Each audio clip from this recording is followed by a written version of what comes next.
Ma'am, we need to see your documentation. Step away from the vehicle. I'm a surgeon. I'm on my way to the hospital for an emergency procedure. Can this wait? No, it can't wait.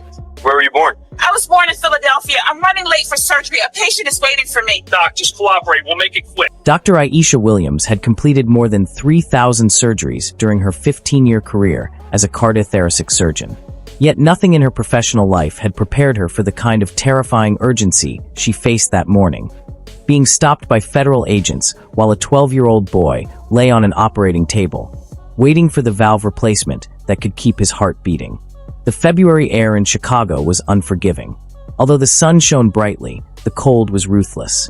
Snow from the previous night's storm remained piled along the streets, reflecting the morning light like shards of glass. Outside a small gas station, Aisha stood trembling in her surgical scrubs beside her Subaru as 3 ICE agents demanded proof that she belonged in the country where she had been born, educated, and devoted her life to saving others. Her pager would not stop vibrating. Inside Chicago Memorial Hospital, the operating room team kept checking the clock. The anesthesiologist asked repeatedly for her estimated arrival time. A frightened family waited helplessly as each passing minute increased their son's risk. None of that mattered to the agents. They weren't concerned about a failing heart or a child fighting for his life. Their focus was fixed on an anonymous tip, one that had led them to a black woman wearing medical scrubs.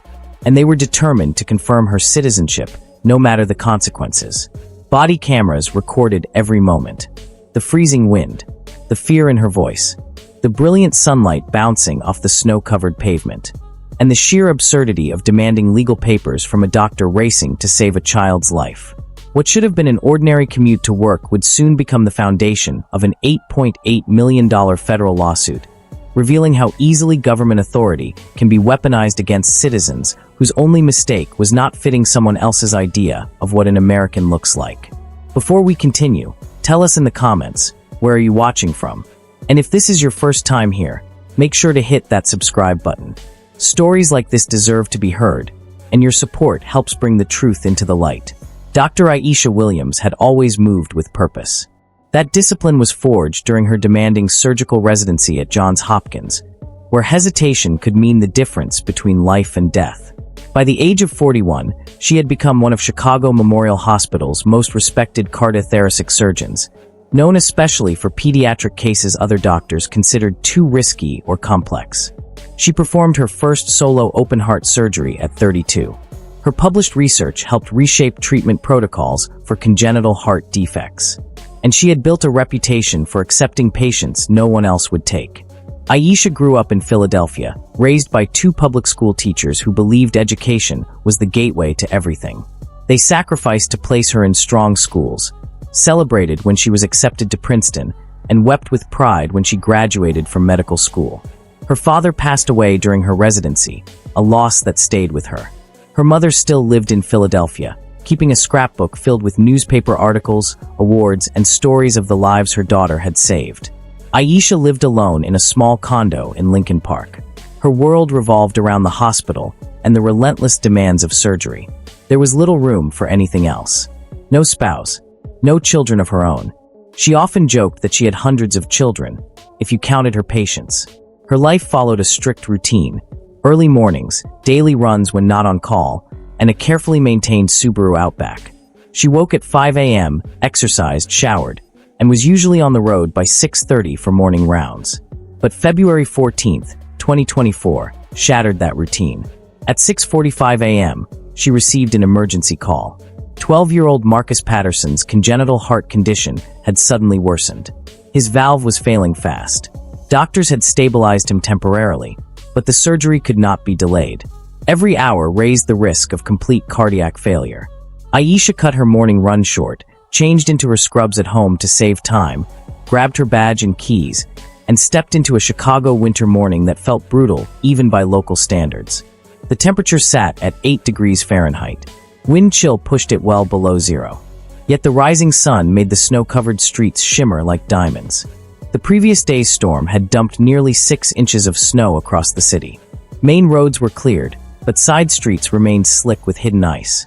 8:15 a.m., Aisha started her car, letting it warm as she scraped frost from the windshield. Her breath formed thick clouds in the air. She wore burgundy scrubs from the cardiac surgery unit, her winter coat pulled over them, her hospital ID clipped visibly to her chest. Her hair was tied back in the practical bun she always wore in the operating room. She looked exactly like what she was, a surgeon rushing to save a life. The drive to Chicago Memorial normally took 25 minutes. With the snow, she allowed herself 40. Traffic moved steadily as commuters made their way through the bright, frozen morning. That's when she noticed her fuel gauge. Nearly empty. She had planned to fill up the night before, but the storm had changed everything. With surgery scheduled for 9:30 a.m., she calculated quickly. A brief stop for gas wouldn't make her late. At 8:52 a.m., she pulled into a BP station on West Madison Street. Security cameras captured the scene clearly. A Subaru Outback stopping at Pump 7. A woman in scrubs stepping out into the cold, her breath visible against the crisp morning air. As she began filling her tank and checked her phone for hospital updates, a black Ford Expedition rolled in behind her, parking close enough to block her exit. 3 individuals stepped out wearing heavy tactical jackets marked ICE in bold yellow letters. The lead agent, Christopher Wade, approached first, flanked by Angela Martinez and Robert Chin. All 3 body cameras were already recording under the bright winter sun. "Ma'am," Wade said without introduction, "we need to see your documentation. Step away from the vehicle." Aisha looked up, confused as the wind cut through her thin scrubs. "I'm a surgeon," she said. "I'm on my way to the hospital for an emergency operation. Can this wait?" "No," Wade replied coldly. "It can't." Martinez's body camera captured Aisha's expression shifting, confusion giving way to concern. "Where were you born?" Wade asked. The question felt surreal. A gas station. 9 in the morning. Surgical scrubs. Bright winter sunlight. "I was born in Philadelphia," Aisha replied. "I'm running late. A child is waiting for surgery."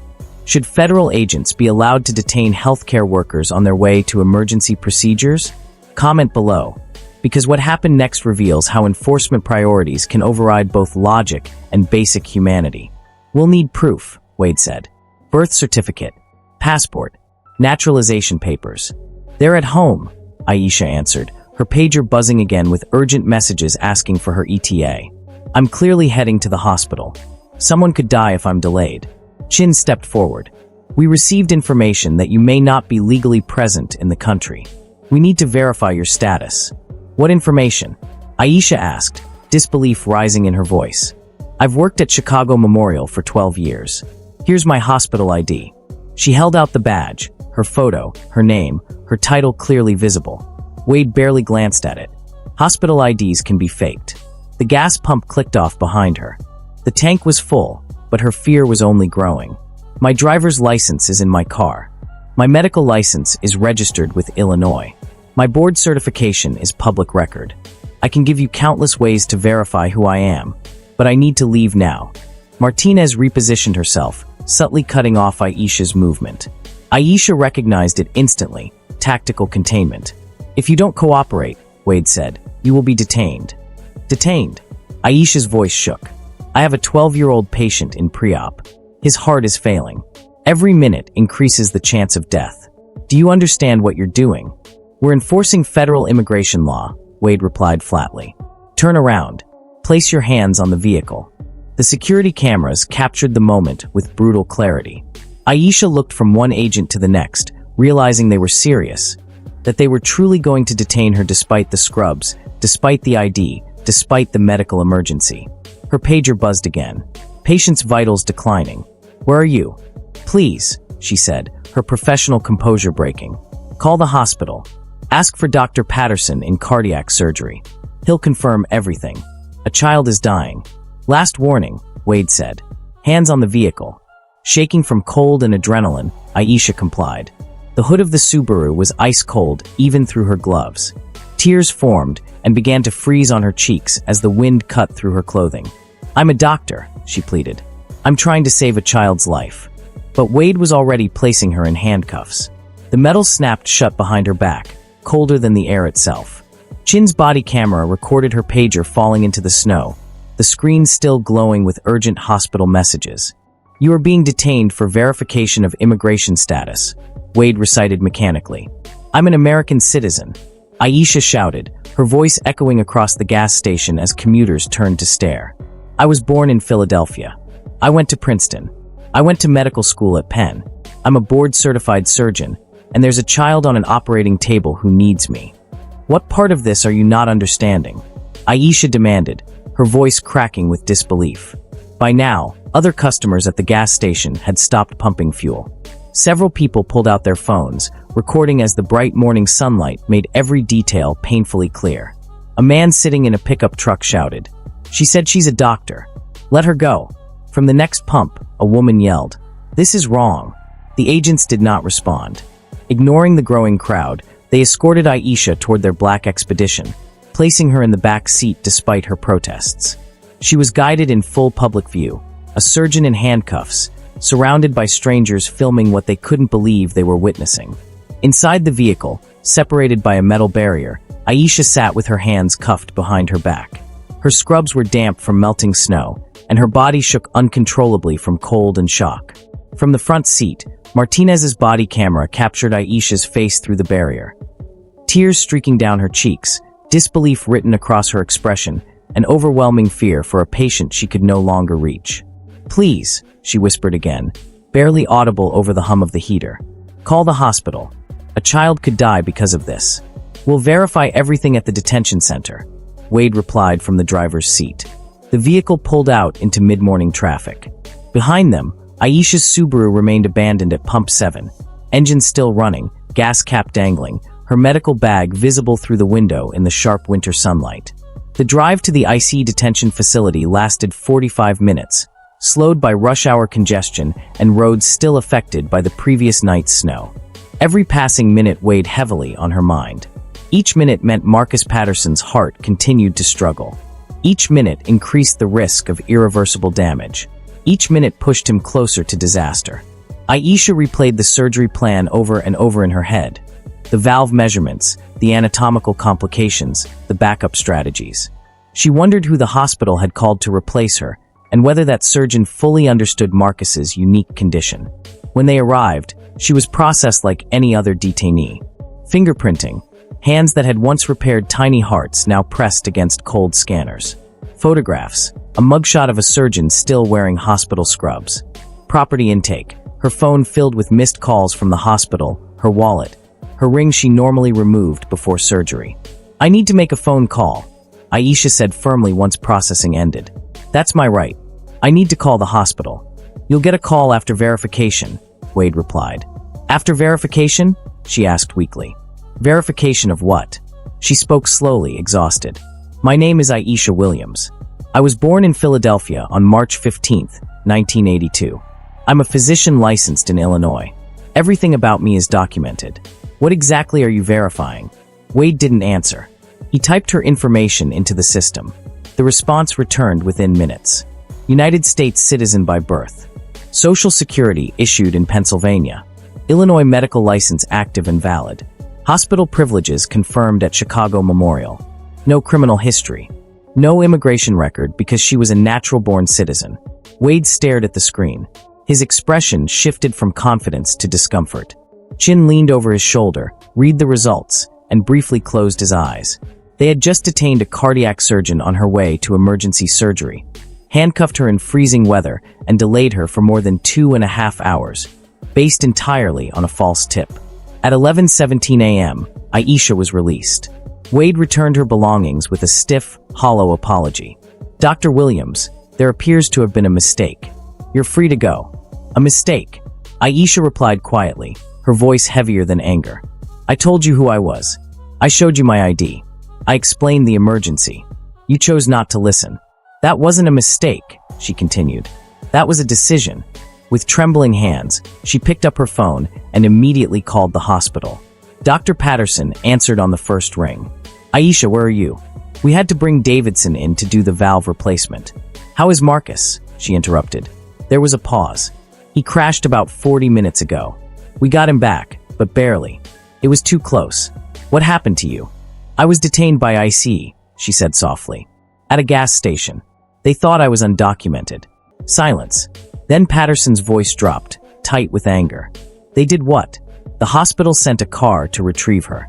By the time Aisha arrived at Chicago Memorial at 12:45 p.m., she was physically drained and emotionally shattered. She changed out of her damp scrubs and went straight to the cardiac ICU. Marcus was alive. The valve replacement had been successful, but complicated by the delay. He had gone into cardiac arrest while waiting, requiring emergency intervention that could have been avoided if surgery had begun on time. His parents looked at her with confusion and relief. "We were told you couldn't make it," his mother said quietly. "We were terrified when they brought in another doctor." Aisha sank into a chair. "I was stopped by federal agents," she said, her voice breaking. "They detained me on my way here. I'm so sorry. If they had just listened." Her composure finally collapsed. She cried, not only for the detention, but for the realization that her education, credentials, and years of service had meant nothing to people who judged her by her skin. She cried for a child who nearly died because of that judgment. And she cried because she knew this story was far from over. Within a week, Aisha hired civil rights attorney Victoria Chin, known for handling federal overreach cases. The lawsuit was sweeping. Dr. Aisha Williams versus United States Immigration and Customs Enforcement. Agents Christopher Wade, Angela Martinez, and Robert Chin. The complaint alleged: violation of Fourth Amendment protections, false imprisonment, racial profiling, interference with emergency medical care, intentional infliction of emotional distress. The evidence was overwhelming. Gas station surveillance footage showed her clearly identifiable in medical scrubs under bright daylight. Body camera recordings captured her repeatedly explaining the emergency, displaying her hospital ID, and offering multiple ways to verify her identity. Hospital records documented the delayed surgery and Marcus Patterson's cardiac arrest. Phone logs showed dozens of unanswered calls from Chicago Memorial during her detention. Most damning of all was the anonymous tip that triggered everything.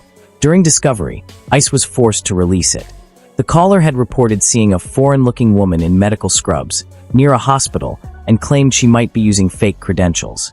No name, no evidence, no verification, just racial assumption, acted upon with federal authority. The case finally reached trial 16 months after the incident. The federal courthouse was filled to capacity. Physicians in white coats, nurses still wearing hospital badges, medical students, and civil rights advocates who believed Aisha's case represented something far larger than one woman's detention. To many, it was proof of how quickly racism could place innocent lives in danger. Dr. Aisha Williams took the stand for 2 full days. She spoke calmly at first, explaining her education, her years of training, and her lifelong commitment to saving patients who depended on her hands and her judgment. Then she described the detention, the freezing cold, the handcuffs biting into her wrists, the bright winter sunlight that made everything visible to dozens of witnesses, and the helplessness of being restrained while knowing a child was lying in pre-operation, waiting for her to arrive. She told the jury how she reached the hospital only to learn that Marcus Patterson's heart had stopped while waiting. How close he came to dying, she said quietly. "I became a surgeon to save lives," Aisha testified, her voice shaking. "That's all I have ever wanted to do. And federal agents decided that checking my citizenship was more important than a child's life." She reminded the jury of what the agents had been shown: her hospital ID, her offers to verify through the hospital, her surgical scrubs at 9 o'clock in the morning, the witnesses watching in broad daylight. "None of it mattered," she said, "because I didn't look like their idea of an American." Marcus Patterson's parents followed her testimony. They described the terror of watching doctors rush into their son's room as his heart failed, while the surgeon meant to save him sat handcuffed miles away. Dr. Patterson testified next, explaining how the delay increased medical risk, triggered complications, and nearly cost a 12-year-old his life. Hospital administrators confirmed Aisha's spotless record and reputation as one of the region's most trusted pediatric cardiac surgeons. Constitutional scholars then explained how the detention violated the Fourth Amendment. No probable cause, no lawful justification, no emergency exception. Medical ethics experts testified that interfering with a physician responding to an emergency breached one of the most fundamental principles of medicine: the duty to care. The defense attempted to argue that the agents were simply following protocol, acting in good faith on an anonymous tip. That argument collapsed under the weight of the body camera footage. Video after video showed Aisha calmly explaining who she was, why she was needed, and how easily her identity could be verified, only to be ignored. The jury deliberated for 7 hours. When they returned, the courtroom fell silent. The verdict was unanimous. Liability on all counts. The damages reflected not only what had been done, but what nearly happened. A total award of $8.8 million. $3.3 million in compensatory damages for unlawful detention, emotional trauma, and constitutional violations. $5.5 million in punitive damages, designed to send a clear message that detaining healthcare workers during medical emergencies would carry severe consequences. As the verdict was read, Aisha did not celebrate.